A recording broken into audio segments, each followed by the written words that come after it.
Assalamualaikum warahmatullahi wabarakatuh.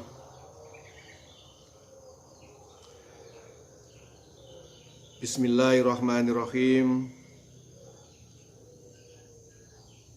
Alhamdulillahirabbil alamin. Allahumma sholli ala sayyidina Muhammadin abdika wa nabiyyika wa rasulikan nabil ummi wa ala alihi wa sahbihi wa sallim taslima biqadri azamati dzatika fi kulli waqtin wa hin amma ba'd. Alhamdulillahirabbil alamin.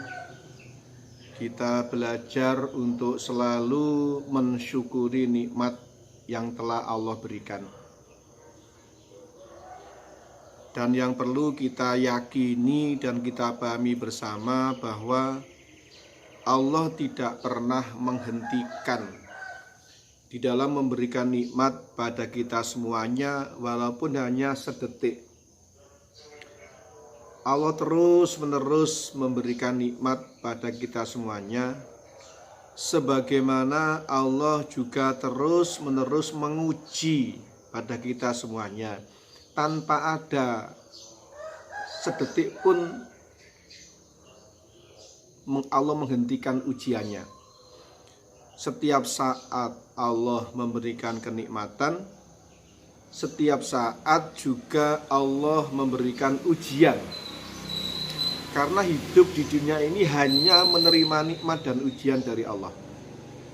Nikmat tidak pernah berhenti yang Allah berikan. Ujian pun juga tidak pernah berhenti yang Allah berikan. Tapi Rasul menjelaskan bahwa apapun yang menimpa pada diri seorang iman, seorang yang beriman atau mukmin, itu selalu membawa kebaikan. Tolong yang perlu diingat-ingat saudaraku rahimakumullah. Apapun yang menimpa pada diri mukmin, urusan apapun yang dihadapi oleh orang yang beriman, itu selalu membawa kebaikan baginya. Tidak ada satupun peristiwa atau kejadian yang menimpa pada seorang mukmin kecuali membawa kebaikan. Rasul jelaskan, ajaban li amril mukmin, inna amrohu kullahu khairon walaisa dzaka li ahadin illa lil mu'min in asobathu sarra'u syakara fakana khairal lahu wa in asobathu dharra'u sabara fakana khairal lahu. Saudaraku rahimakumullah wa ghafarakumullah, nikmat yang paling besar dan tidak ada satupun yang bisa membandingi nikmatnya Allah adalah diberikan Allah keimanan. Iman pada Allah, iman pada malaikatnya Allah, iman pada rasul-rasulnya Allah, iman pada kitab-kitabnya Allah, iman pada hari kiamat, iman adanya takdir Allah. Semuanya itu membawa kebaikan dan membawa ketenangan. Yang perlu kita sadari bersama bahwa Allah telah menurunkan ketenangan dalam hati orang yang beriman. Ini sering saya sampaikan, jika diterjemahkan dengan bebas, Dia Allah telah menurunkan ketenangan dalam hati orang yang beriman. Liyajdadu imanam ma'a imanihim, agar terus bertambah nikmatnya, bertambah imannya, bercampur dengan iman sebelumnya. Artinya Allah terus-menerus menambah ketenangan dalam hati orang beriman. Liyajdadu imanam ma'a imanihim, sehingga terus bertambah iman mereka bercampur dengan iman sebelumnya. Artinya imannya terus bertambah. Iman sebelumnya sudah ada, tambah lagi, sehingga imannya mukmin selalu meningkat dan selalu bertambah, dan mukmin selalu merasa ketenangan dalam jiwanya, dalam hatinya. Kalau kita merasa diri kita seorang yang beriman pada Allah, otomatis semakin hari semakin tercipta ketenangan, semakin hari semakin bertambah keimanannya. Sebab iman itu bisa bertambah dan juga bisa berkurang. Bagaimanakah cara menambahkan keimanan? Bagaimanakah cara menambahkan atau meningkatkan ketenangan? Al-imanu tazidu bito'at wa yankusu bil maksiat. Iman itu bisa bertambah dengan taat dan bisa berkurang dengan maksiat. Kalau mukmin merasa dirinya beriman pada Allah, mau menghentikan waktunya, mau mengkosongkan waktunya dari amal soleh, dia iman gak berani. Mukmin jika imannya baik pada Allah, imannya baik pada hari akhir, maka mau menjadikan waktunya kosong dari ibadah, dia iman. Sehingga waktunya mukmin selalu diisi dengan kegiatan-kegiatan baik. Waktunya mukmin selalu diisi dengan amal soleh, karena dia meyakini adanya Allah dan hari akhir, yang mana surga atau neraka itu tergantung amal di dunianya. Mukmin pecinta akhirat, beda dengan orang kafir. Orang kafir itu pecinta dunia, maka diancam oleh Allah, wa wailul lil kafirin, celaka, kecelakaan atau neraka wel, lil kafirina, bagi orang-orang kafir. Siapa orang kafir itu? Cirinya orang kafir dijelaskan Allah dalam Al-Quran, agar kita semua mau menghindari sifat-sifatnya orang kafir. Karena orang mukmin akan dimasukkan dalam surganya Allah yang penuh kenikmatan selama-lamanya, sedang orang kafir akan dimasukkan dalam nerakanya Allah yang penuh penderitaan selama-lamanya. Dan Allah menjelaskan sifat-sifatnya orang kafir agar orang-orang yang beriman menjauhi dari perilakunya orang kafir. Penampilan mukmin wajib beda dengan penampilannya orang kafir. Ucapannya mukmin wajib berbeda dengan ucapannya orang kafir.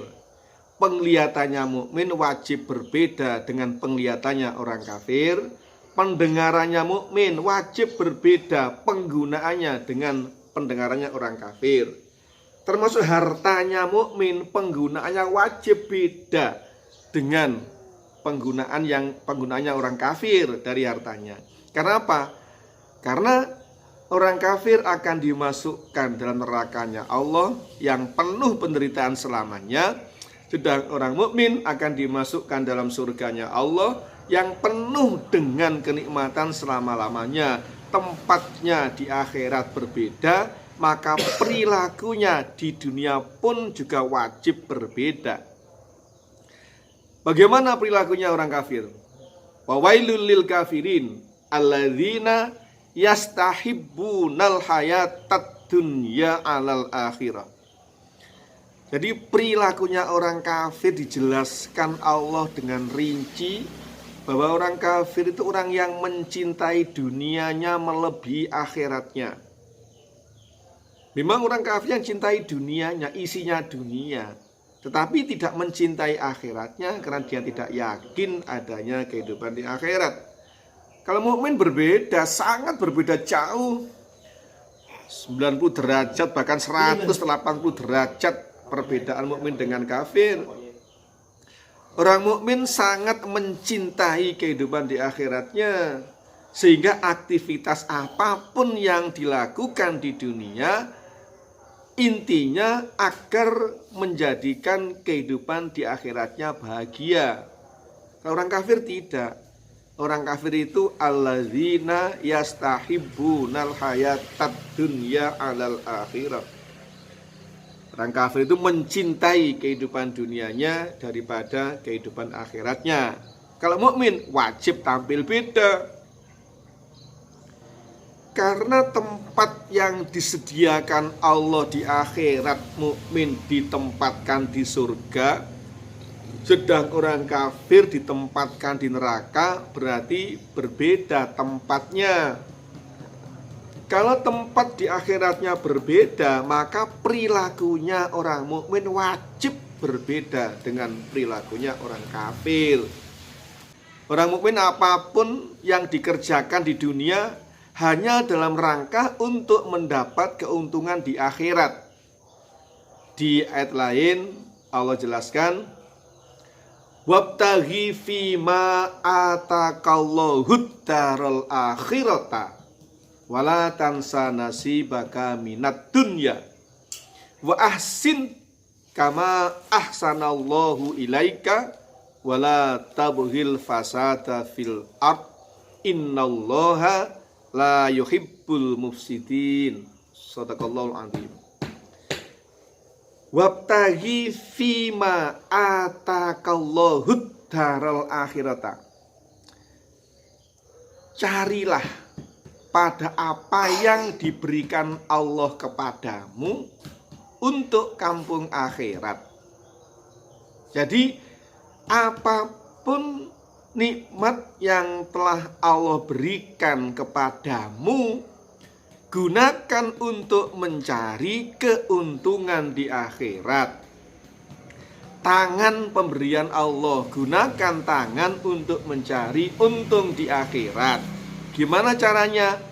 Yang ngaji seperti ini, tangannya dipakai menulis, bawa buku tulis, bawa pulpen, tangannya dipakai menulis. Berarti gerakan tangan itu membawa keuntungan di akhirat. Itu contoh yang paling mudah dimengerti. Gerakkan tangan untuk apapun, membersihkan tempat-tempat ibadah muslim, bersihkan masjid, atau menolong temannya, atau mijeti temannya yang sedang sakit. Gerakkan tangan yang dapat membawa keuntungan di akhirat.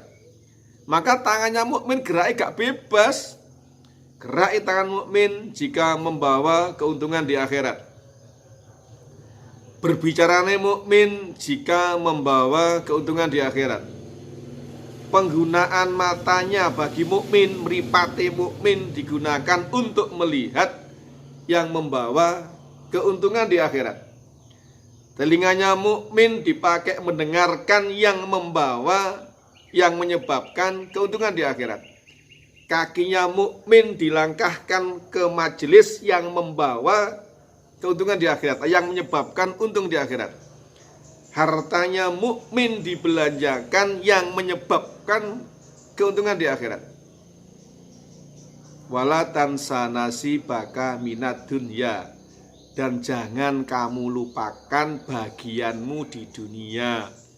Ini guru saya mengajarkan, jangan kamu lupa bagianmu di dunia. Di dunia dikai bagian apa saja. Didadekno lurah, camat, carik, guru, pedagang, petani. Dibagai opo ae ambek Gusti Allah, ojo lali pakai juga untuk sarana mencari untung di akhirat. Sehingga full dunia untuk akhirat. Dikai jabatan apa saja ambek Gusti Allah, dibagai opo ae ambek Gusti Allah, dikai penggawean opo ae karo Gusti Allah, ya penggaweane iku dinggo sarana kanggo golek untung di akhirat. Makanya mukmin itu aktivitasnya semuanya yang membawa keuntungan di akhirat. Jika terlanjur sebelumnya, sebelum paham ilmunya, kemudian terlanjur berbuat salah, maka perintah Allah, walam yusirru ala ma fa'alu wa hum ya'lamun, ojo terus menerus ngelakoni perbuatan salah yang sudah kamu ketahui bahwa itu salah. Maka bertaubat itu segera.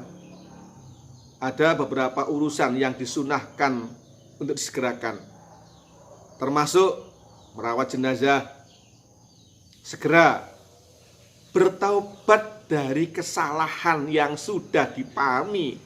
Itu segera, cepat-cepatan bertaubat. Jangan terus-menerus dalam berbuat salah. Maka mukmin itu berupaya untuk tidak mengulangi kesalahan yang sama. Karena apa? Kenapa mukmin kok mampu ya meninggalkan kesalahan yang pernah dilakukan? Kenapa kok dimampukan oleh Allah?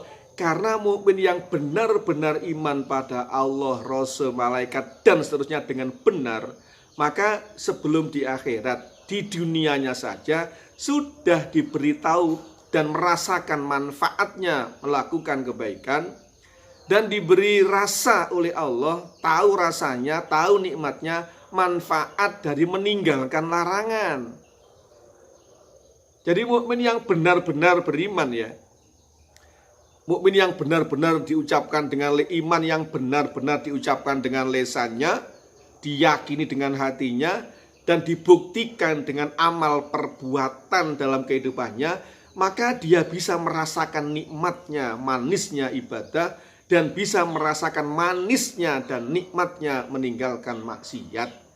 Mudah-mudahan jadi keterangan yang barokah. Ihdinas siratal mustaqim. Wassalamualaikum warahmatullahi wabarakatuh.